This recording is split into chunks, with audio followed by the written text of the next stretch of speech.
Marhaba Shobo Bam. We're here for the final video in this playlist, video number 9 in the isiXhosa Noun classes playlist. So if for some reason you end up here on the last video and you haven't actually watched the other ones, maybe it's just by chance, then I think you need to go to the other end of the playlist and start from the beginning. So click the R, the letter R in the top right hand corner, that will pop up. And then just click on the playlist button and then you can go from there because it's chronological, so it all goes in order, guys. And if you've made it this far and you're in class now, video number 9, we're going to do classes 14 and 15, then fantastic. I'm so grateful that you are carrying on. Now you might be wondering straight off the bat, where's class 12? Where's class 13? Well, those are anomalies in the Xhosa language. I don't know why, but there's no class 12 and class 13. Don't ask me why. I'm not sure the exact reason, but there just isn't any class 12 and class 13. There are a few reasons why I think that might be the case. But yeah, it's not really important to go into that because what's more important is dealing with classes 14 and 15. Now, immediately, guys, I want to say that class 14 and 15 aren't related at all. Okay, so in the previous examples that we've observed, like class 3 and 4 are linked, class 5 and 6 are linked, class 7 and 8 are linked, class 9 and 10 are linked, etc., etc. Class 11 and 10 are linked. However, these two are not really linked at all. And we'll see why. Okay, so let's start with class 14, guys. You can see here, it's overlaid over here. Now, class 14, as I'm reading here in this book, as it says, is that these are abstract nouns mainly, and they don't have plurals. So as you can see, here are some examples. Ubuntu. Ubuntu is a core element of the Xhosa culture, and it just means humanness. It's an abstract, like even the term humanness cannot completely encapsulate what Ubuntu means. Ubuntu has a specific feeling of community, equality, compassion, mutual understanding. So these are things that you don't have, like, for instance, love. You don't have like a plural for love. You don't have loves.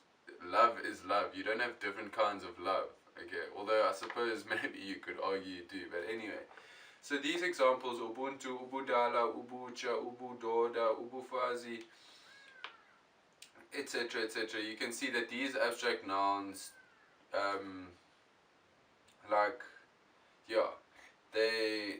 they don't have plurals. Okay.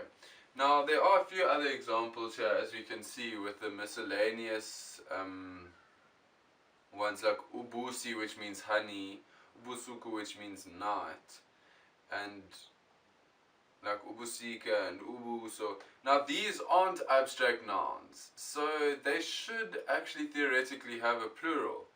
I mean, okay, honey, you can't have a plural for honey. It's the same as like sheep. You don't have sheeps. It's one sheep and many sheep. So it would be like some honey and lots of honey, I guess. Although you could say there's different honeys or different kinds of honey. So I'm not exactly sure what's going on here, guys. But like for instance, Ubusuku is night time. So yeah, these are actually a bit confusing. I'm not actually sure what the plurals are. But I think that, yeah, I'm actually not sure on this one, guys. So it's something I'll need to investigate, and maybe I'll post about it in the comments of this video. But it's not to worry too much about, because actually these 4 are only 4 examples. Like for instance, Ubusuku is night time. So I'm guessing that the plural for that would be maybe Intsuku. That's what's kind of coming to mind. But yeah, I'll post in the comment section about, or in the description rather, about, to clarify those. And there's a few more examples like which are exceptions, or what it says here, irregular nouns, like ubomi and uboya. And then like a few that maybe take on plurals, like utywala is alcohol, and then the plural, as you can see, as intywala, and ubuhlanti, and then inhlanti. That's why my instinct is telling me that I actually think, like, for instance, the plural of ubusuku is intsuku, which means days, and I'm quite confident about that, guys.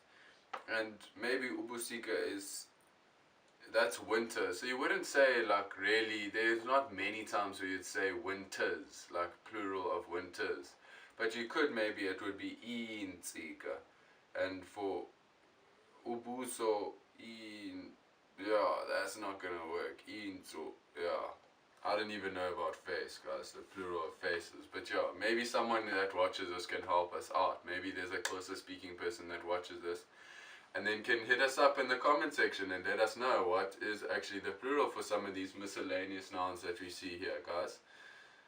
So yeah, and then let's just go on to class 15, because I mean, these two, as I said, aren't related. So class 14 was maybe mainly abstract nouns and a few other like miscellaneous ones that aren't really that like important.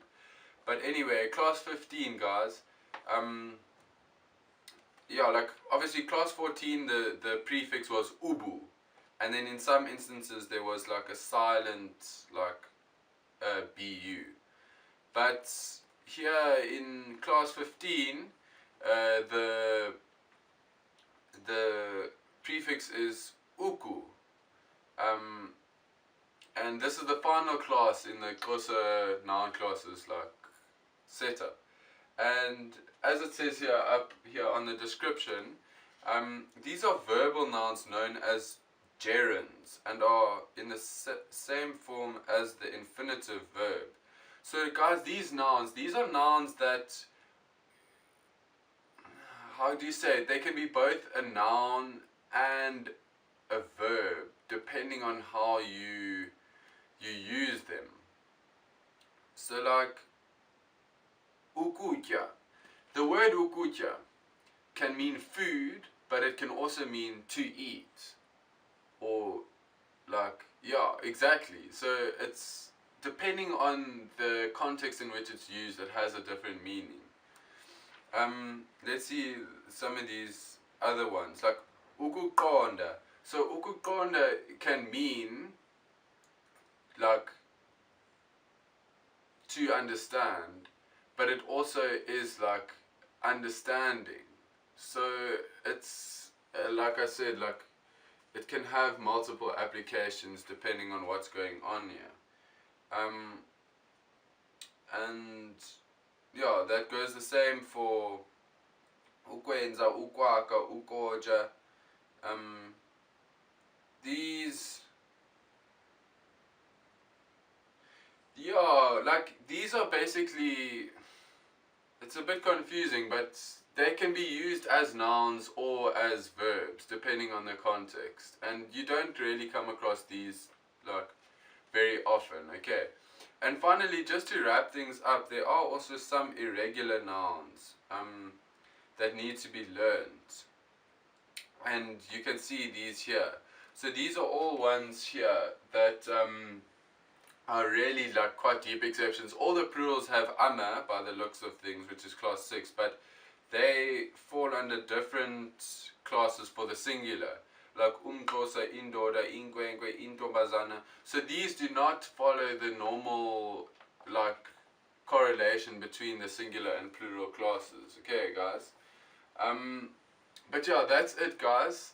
Finally, just subscribe, hit the red button below this video if you want to subscribe, or if you're on a computer, the logo in the bottom right hand corner, and click the notification bell afterwards so that you can get notified via email or when you log into YouTube that I've uploaded a video.